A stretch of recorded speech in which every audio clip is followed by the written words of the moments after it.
मधु college में पढ़त रहे। कॉलेज से घर की दूरी 40 किलोमीटर की रहे। गांव के कच्ची सड़क पर लगभग 1 किलोमीटर पैदल चले पर एक नदी रहे जेकरा के नाव से पार करे पड़त रहे। नाव से पार उतरे के बाद लगभग आधा किलोमीटर चले पर बस मिलत रहे। बस से लगभग 1 घंटा के सफ़र 1.5 घंटा में तय होत रहे, काहे कि बस वाला सवारी चढ़ावत उतारत रहन सन। निधि एह कारण सुबह 7 बजे घर से निकल जात रहे और शाम के 6 बजे तक घर वापस होत रहे। मधु के पापा एक बस ड्राइवर रहन जो खूब शराब पियत रहन। शराब के नशा में कई बार दुन्नो माई बेटी के पिटाई भी कइलन। ए बात पर एक दिन ओकर माई बाप में खूब बहस भइल और ओकरा बाद ओकरा पास कई महीना पर घर लौटत रहन। पिछला महीना जब वो घर अइलन त ऊ अजीब बीमारी हो गइल उनका। जुकाम भइल त ऊ जानलेवा हो गइल। केहू तरह ओकरा के दवा लेके सही कइल गइल त दस्त शुरू हो गइल और कुछ ही दिन में मर गइलन। ओकर माई पिता के सरकारी अस्पताल में दाखिला करैली त पता नहीं माई के डॉक्टर का कहलस। ऊ ओकरा बाद लगातार रोते रहल। जब ओकर बाबूजी के मौत हो गइल त गांव के लोग ओकरा के घर से अछूत सा व्यवहार करे लागल। केहू तरह ओकर अंतिम संस्कार मधु के ननिहाल वाला मिलके करवा देलस। मामा ओकर माई के कोई जांच करवावे शहर ले गइलन। शहर से लौटे के बाद मामा थोड़ा संजत दिखे लगलन। मधु के मामा एक सरकारी बैंक में मैनेजर रहन। ऊ मधु के आगे के पढ़ाई खातिर उत्साहित कइलन और मधु के पढ़ाई के खर्चा भी उठावत रहन। गांव के कोई भी लड़की कॉलेज ना गई रहे। 2-3 साल पहिले एक लड़की पायल कॉलेज जाए भी शुरू कइले रहे त लोग उ लड़की के बारे में उल्टा सीधा बात करे लागल। कुछ महीना के कॉलेज जाए के बाद ही पायल प्रेम विवाह कर लेलस। तब से कुछ जो आपन लड़की के पढ़ावे चाहत रहे ऊ भी लड़की के आगे पढ़ावे के विचार त्याग देलस। मधु जब कॉलेज जात रहे त बगल के गांव के कुछ लड़का फप्तिया कसत रहन और ओकरा के गांव के लोग भी फुसफुसाया करत रहन। एक दिन एही तरह फुसफुसाहट में ओकरा पता चलल कि ओकर बाबूजी के मृत्यु एड्स से भई रहे। जब ऊ ई बात आपन माई से पुछलस त माई ओकरा के बहुत डांट लगैली कि तू आपन मरल बाप पर कीचड़ उछाला तड़े। जब मधु कहलस कि ऊ बायोलॉजी से ही पढ़ाई करतिया और ओकर किताब में एह बीमारी के बारे में विस्तार से बतावल गइल बा। ई बात सुनकर ओकर माई बतैलस कि ई बात सही ह और एही कारण अगल बगल के लोग अपना घर से कटल रहेला। मधु रोज की तरह सुबह कॉलेज खातिर निकल पड़े। बगल के गांव लड़का के बदमाशी दिन प दिन बढ़ल जात रहे। मधु लाख नजरअंदाज करत रहे मगर अब ऊ डरे लागल रहे। गर्मी के मौसम अब खत्म हो गइल त दिन भी छोटा होखे लागल। मधु के आज घर आते आते अंधेरा हो गइल।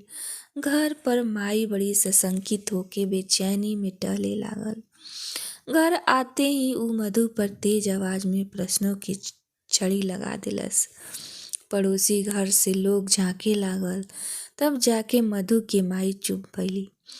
मधु बतैलस कि बस खराब हो गई रहे। तब जाके ऊ कुछ शांत भइल। अगला दिन जब ऊ कॉलेज खातिर निकले लागल तो ओकर माई रास्ता रोक लेली और कहे लागल कि कोई जरूरत नइखे आगे के पढ़ाई करे के। एक त तोर बाप समाज के सामने मुंह देखावे लायक ना छोड़लन, अब तू भी कहीं कुछ ऐसन कर देबे। ई सुन मधु फूट फूट के रोए लागल और बिन कुछ खाए पिए बिस्तर पर शाम तक पड़ल रहल।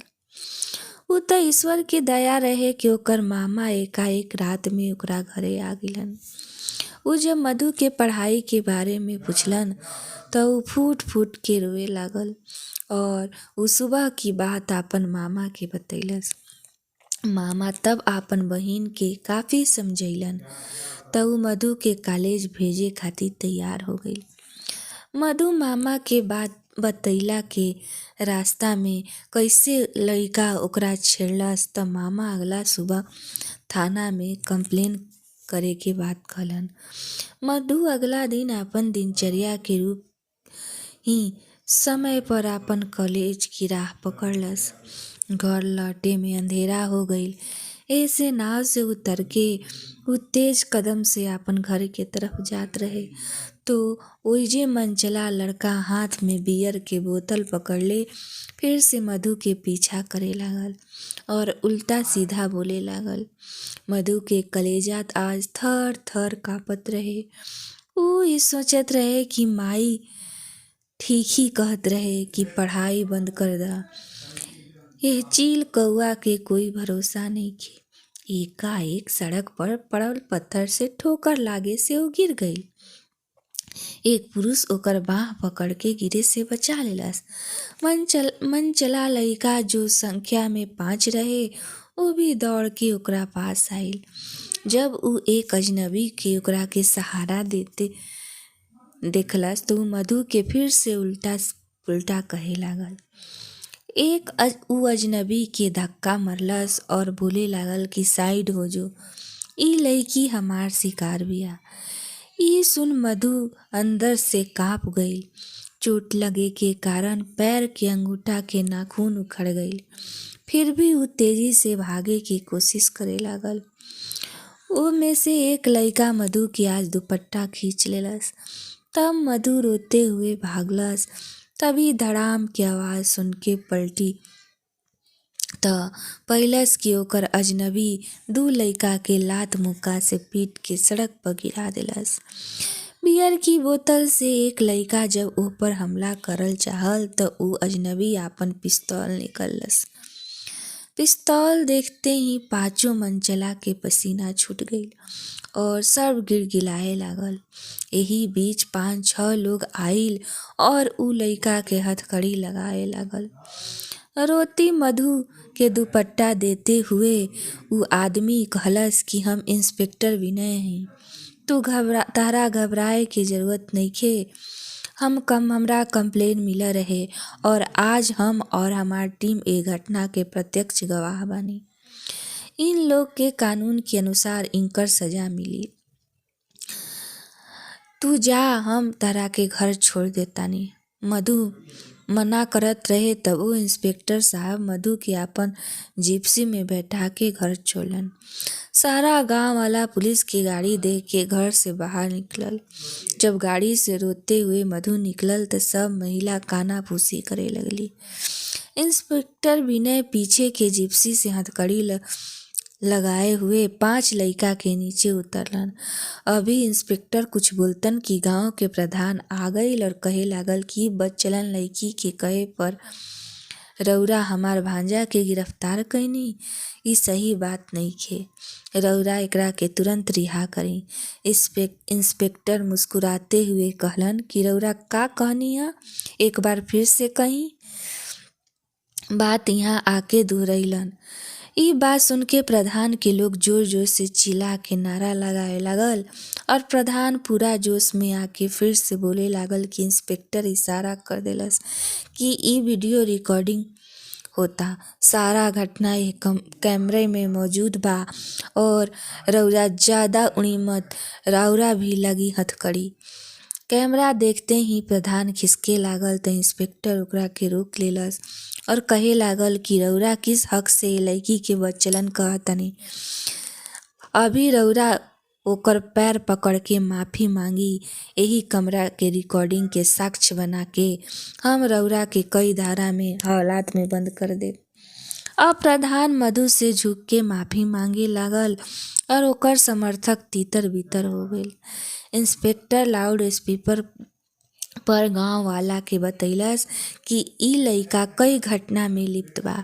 आज मधु के शिकायत पर ई रंगे हाथ पकड़ल गईल। हमरा मुखबिरों से पता चलल कि गांव में पहले भी छेड़छाड़ और हत्या तक के घटना हो चुकल बा और केहू पुलिस से शिकायत ना कइलस। एह पर एक महिला जो ज्यादा स्मार्ट दिखत रहे बोल पड़ल कि शरीफ लोग पुलिस स्टेशन ना जालन। मधु के त पूरा खानदान ही बच चलन ह। एकर बाप त एड्स से मरल बा। ऐसन लोग ही थाना जाके शिकायत करलन। मधु और ओकर माई की आंख में तब तक आंसू निकल पड़ल और गांव के लोग बोले वाली औरत के नायिका के तौर पर देखे लागल। इंस्पेक्टर विनय तब गांव के प्राथमिक केंद्र के डॉक्टर के बुलैलन और उ एड्स के बारे में बताए के कहलन। डॉक्टर साहेब बतैलन कि एड्स सिर्फ यौन संचरण से ही ना होला, ई संक्रमित सुई लेवे से भी फैलेला। मधु के बाबूजी ड्रग्स लेवे के लत हो गई रहे और यही क्रम में उ संक्रमित सुई से ड्रग ले रहन और एड्स से पीड़ित होके अल्पायु में ही काल कलित हो गईलन। इंस्पेक्टर तब कहे कि शुरू कइलस कि अन्याय के देखल और सहल एक बड़ा पाप ह।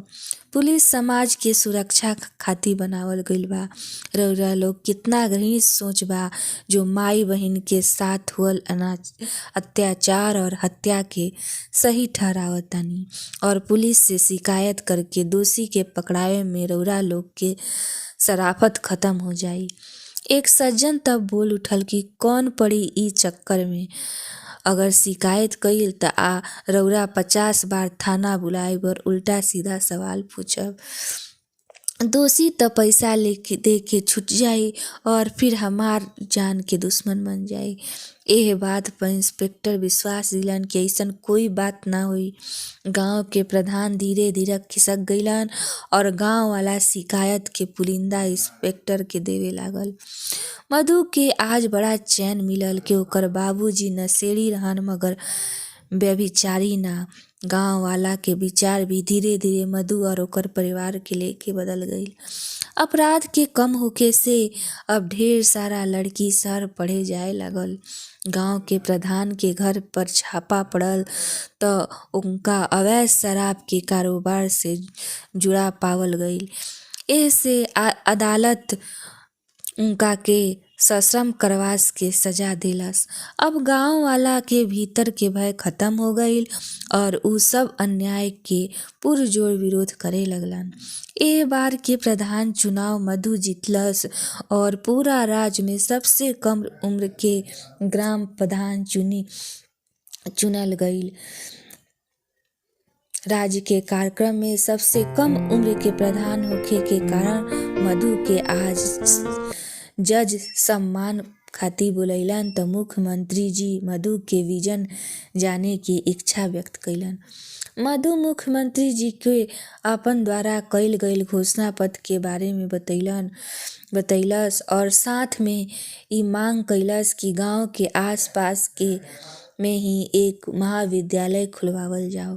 मुख्यमंत्री जी खुला मन से ऐलान कइलन कि जल्द ही गांव के सीमा पर एक महाविद्यालय के निर्माण करवावल जाई। गांव वाला टीवी में ये ऐलान सुन के बड़ा खुश भइलन और आश्वस्त भी कि नया पढ़ाई लिखाई प्रधान सरकारी योजना के पूरा लाभ गांव के दिलवा के गांव के उन्नत बनाई।